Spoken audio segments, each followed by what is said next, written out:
El tema de hoy tiene que ver mucho con lo que nos dice Santiago sobre las pruebas. Creo que todos los que estamos aquí y todos los que podamos escuchar y quizás todos aquellos alrededor de nosotros han escuchado o conocen lo que son pruebas, lo que son dificultades, lo que son situaciones difíciles por las cuales puede pasar un ser humano. La palabra de Dios es enfática y en Santiago nos habla acerca de qué son las pruebas, qué son las pruebas. Y dice, sobre todo Santiago capítulo 1, que es nuestro verso, el verso base, Santiago capítulo 1, versículo 2, dice, hermanos míos, textualmente dice, tened por sumo gozo cuando os halléis en diversas pruebas, cuando os halléis en diversas pruebas. Bueno, hay varias cosas interesantes que podemos ver, no solamente en este texto, pero seguimos leyendo todo este capítulo 1, del versículo del 1 al 12, podemos ver algunas cosas importantes. Por ejemplo, la primera pregunta que nos debemos de hacer es, ¿qué debemos saber de estas pruebas? ¿Qué es lo que debemos de saber? Y Santiago lo dice aquí, habla de que, sobre todo en el capítulo 2, al versículo 12, si nos podemos leer todo el capítulo, nos enseña exactamente que las pruebas son inevitables, pero que las pruebas tienen un propósito. ¿Sí? Dos cosas, que las pruebas son inevitables y que las pruebas tienen un propósito. Es decir, vienen con un propósito a nuestra vida. Entonces, en el capítulo 1, versículos 2 al 4, dice lo siguiente, hermanos míos, como leí al principio, tened por sumo gozo cuando os halléis en diversas pruebas, sabiendo que la prueba de vuestra fe produce paciencia. Mas tenga la paciencia su obra completa para que seáis perfectos y cabales sin que os falte cosa alguna. Entonces, aquí vemos algo interesante. Sí, algo muy interesante, porque dice el propio Santiago que tened por sumo gozo cuando os halléis en diversas pruebas. Quiere decir que yo me voy a sentir gozoso cuando estoy pasando por tribulaciones, por situaciones difíciles en mi vida. Imagínense esa actitud. Bueno, es exactamente lo que Santiago nos quiere decir. Santiago nos quiere decir que debemos de tomar una mente o tener una actitud positiva, una mente positiva para cuando las cosas no resultan como nosotros queremos y esperamos que sean, ¿verdad? Entonces, lo primero es una mente positiva, como dice él, tener por sumo gozo cuando os halléis en diversas pruebas. O sea, una mente positiva que nos lleva a nosotros a mirar y a ver que hay algo detrás de eso que me está pasando, algo que yo necesito, en lo que yo necesito mirar y ver para poder hacer las cosas que el Señor realmente me está tratando de mostrar a través de estas pruebas. Y lo número dos, lo dice en versículo, sí, lo dice en versículo 3, cuando dice, sabiendo que la prueba de vuestra fe produce paciencia, produce paciencia. Entonces, quiere decir que las pruebas nos ayudan a tener paciencia. Alguien dijo por allí, que tengamos cuidado cuando digamos, quiero tener paciencia, quiero, Señor, dame paciencia. Porque cuando dice dame paciencia, algunos piensan y lo dicen a manera de chiste, pero puede ser una realidad en nuestra vida. Dios traerá pruebas para que podamos tener paciencia. Nos pondrá a prueba para que la paciencia sea algo que se haga manifiesto por medio de esas pruebas. Entonces tenemos primeramente que, de acuerdo a estos versículos 2 al 4 de Santiago capítulo 1, tenemos que primeramente tener la actitud, la mente positiva y número 2, tenemos que tener paciencia. Paciencia para poder superar todas estas cosas. Y lo número 3 que es importante y quiero mencionar en estos versículos del 2 al 4 es que la paciencia traerá su fruto, un perfecto fruto, un resultado, ¿verdad? y el resultado es si cooperamos con el Señor, como dice en versículo 4, ¿verdad? Que dice, más tenga la paciencia su obra completa, o sea, su obra perfecta. ¿Cómo? Para que seáis perfectos, es decir, maduros, cabales. Eso es lo que significa perfecto aquí. No crea que es perfecto de que no hace nada malo o algo así, sino que se refiere a la persona que necesariamente es una persona madura, que sabe reconocer las cosas, que sabe actuar, que sabe adoptar esa actitud correcta en los momentos en que están pasando por pruebas así.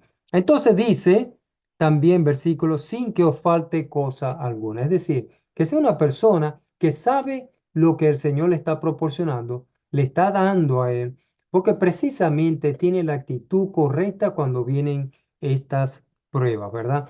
Pero también tenemos que hacernos la pregunta, ¿pueden las pruebas, y yo creo que algunos de nosotros nos hemos hecho esa pregunta, ¿pueden las pruebas superarnos?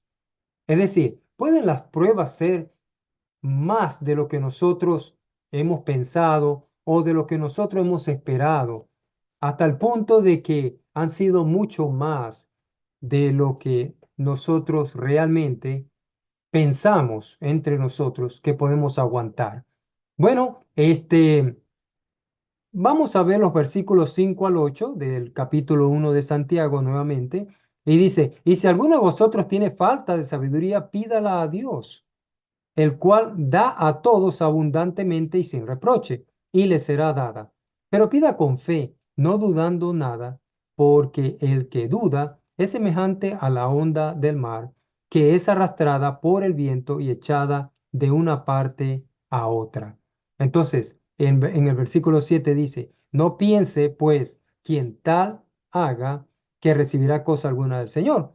El hombre de doble ánimo es inconstante en todos sus caminos. Entonces, aquí tenemos un par de cosas interesantes. Número uno, para responder a la pregunta que había hecho inicialmente, ¿pueden las pruebas superarnos?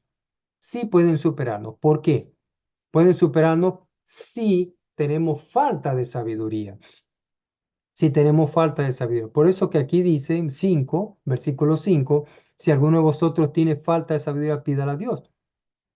¿Por qué voy a pedir sabiduría? Porque quiero superar las pruebas, quiero estar maduro, preparado para cuando vengan tiempos difíciles a mi vida. Y que son, y puede ser cualquier momento, en cualquier circunstancia.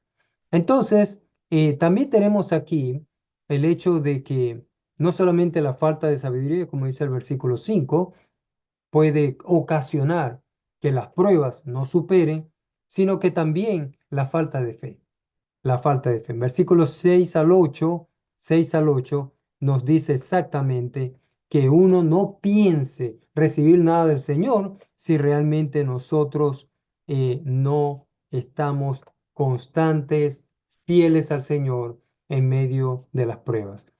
A veces los hermanos en la iglesia o otras personas, ¿verdad?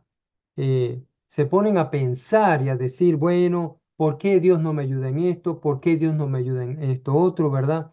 Pero la escritura aquí es enfática y dice, pero si tú no les estás poniendo todo lo que amerita la fe que debemos de tener en el Señor, ¿cómo puedes esperar grandes cosas del Señor?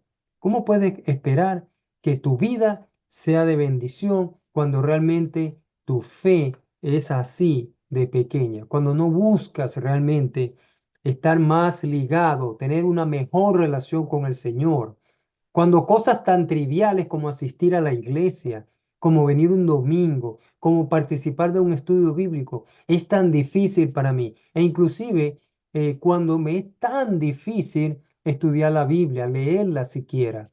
Entonces todas estas cosas, como dice la palabra de Dios, la fe viene por el oír la palabra de Dios. ¿Cómo puedo aumentar mi fe si yo realmente no estoy en contacto con la palabra de Dios? Si no estoy en contacto con la palabra de Dios. Entonces, estas son cosas que nosotros tenemos que analizar dentro de nosotros mismos.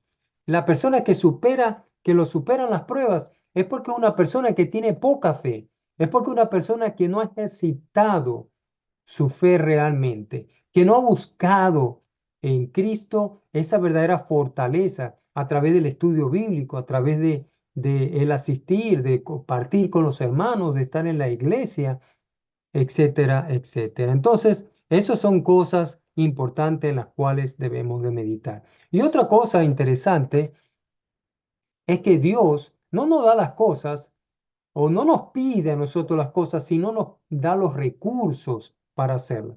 Por ejemplo, aquí tenemos en capítulo 1, versículos 9 al 11, ya casi terminando, dice, el hermano que es de humilde condición, gloríese en su exaltación. Versículo 10, pero el que es rico en su humillación, porque él pasará como la flor de la hierba, porque cuando sale el sol, con calor abrasador, la hierba se seca, su flor se cae y perece, perdón, su hermosa apariencia. Así también se marchitará el rico en todas sus empresas. Bueno, ¿qué nos está diciendo aquí? ¿Cuál es el regocijo realmente del cristiano? El regocijo del cristiano no debe estar en el puesto o la posición que pueda tener. No debe de exaltarse en lo que es o en lo que representa o en las cosas que él puede tener materialmente o las posiciones que en el mundo, en la sociedad pueda tener. El hombre no debe de hacer eso. El hombre debe de ver que su estima debe estar ante los ojos de Dios, que Dios debe ser el que realmente nos dé esa estima en nuestras vidas, en lo que nosotros somos, representamos. Y lo número dos que yo veo aquí es que tenemos la promesa, como dice acá, de recibir en versículo 11, tenemos la promesa de recibir en cierta manera grandes cosas y bendiciones a nuestra vida. Por ejemplo, el cristiano debe también entender y estar atento a la idea de que si es pobre, debe entender que para Dios la riqueza no significa nada. Estamos hablando de la riqueza material. De otro modo, se consideraría esa persona que es pobre, hablando físicamente en este mundo, entonces se consideraría que esa persona sería indigna, puesto que es pobre y Dios no considera a los pobres. No, Dios considera a los pobres. Dios es el que te da el valor, querido hermano. Dios es para Dios, lo que puedas tener de posesiones, de lo que puedas tener en este mundo no es comparable a lo que Él puede ver realmente en ti, porque Él se interesa es por ti. Él es tu creador, Él es la persona, para Él tú eres especial, pero también tienes que responder a Él en obediencia, en fe. Y eso es lo que Él pide. Y a través de las pruebas es donde tú demuestras tu verdadera fe y tu verdadera capacidad de obedecer al Señor. Entonces, por último, vemos también el caso del rico, que si es rico, si la persona es rica, de igual manera, este, tiene que estar aferrada a Dios, porque es muy fácil perder el dinero y sobre todo en estos tiempos. Entonces, no es una cosa que impresione a Dios las riquezas. Y por último, tenemos el versículo 12 que me interesa mucho, con esto culmino, dice, bienaventurado el varón que soporta la tentación, porque cuando haya resistido la prueba, recibirá la corona de vida que Dios ha prometido a los que le aman. ¿Qué les parece? Hermoso verso para terminar con este hermoso mensaje. Porque ¿qué pasa si manejamos bien los problemas, si manejamos bien las pruebas, las dificultades que vienen a nuestra vida, si tenemos la actitud correcta, la mente correcta, positiva en ese sentido, si tenemos la fe bien puesta en el Señor, si tenemos sabiduría, ¿verdad? Porque le hemos pedido a Dios, le hemos rogado a Dios y Dios nos las ha dado ¿para qué? Para poder seguir respondiendo a todas las situaciones difíciles que vienen a nuestra vida. Entonces podemos estar y ser bienaventurados. Y realmente tenemos la promesa de ser bendecidos por Dios. Tenemos que sentirnos dichosos. No es que vas a sentirte un día y un día no. Sintámonos dichosos, es un estado de ser, sintámonos dichosos todo el tiempo, por lo que Dios hace en nuestra vida. Y tenemos también la promesa de recibir la corona de vida, una vida llena para gozarnos aquí con el Señor y una de los cielos. Entonces, ¿qué nos dice Santiago acerca de las pruebas? Las pruebas pueden ser superadas, pero necesitamos tener que tener fe y sabiduría para, para poder superar las pruebas. Si no, las pruebas nos van a superar a nosotros. Y Dios nos da los recursos y nos da los recursos entendiendo de que la humildad es lo más importante para llamar la atención de nuestro Dios, porque la humildad nos lleva a la obediencia, al reconocimiento de que Dios está por encima de todas las cosas y que Él nos puede dar todo. ¿Y qué pasa si al final manejamos bien las pruebas? ¿Qué sucederá? Bueno, que Dios nos llama bienaventurados, porque dice bienaventurado el varón en versículo 12 del capítulo 1 de Santiago. Bienaventurado el varón. ¿Por qué? Porque tenemos promesas fieles del Señor de ser bendecidos. Y por último, tenemos esa promesa de la corona de vida. ¿Cómo te sientes hoy? ¿Cómo puedes mirar ahora las pruebas? ¿Ves que las pruebas son un medio para poder fortalecernos y ser cada día más maduros y poder tener una fe y una sabiduría en la cual nos ayude a llegar a la eternidad y a recibir la corona que el Señor nos ha prometido? Que el Señor te bendiga.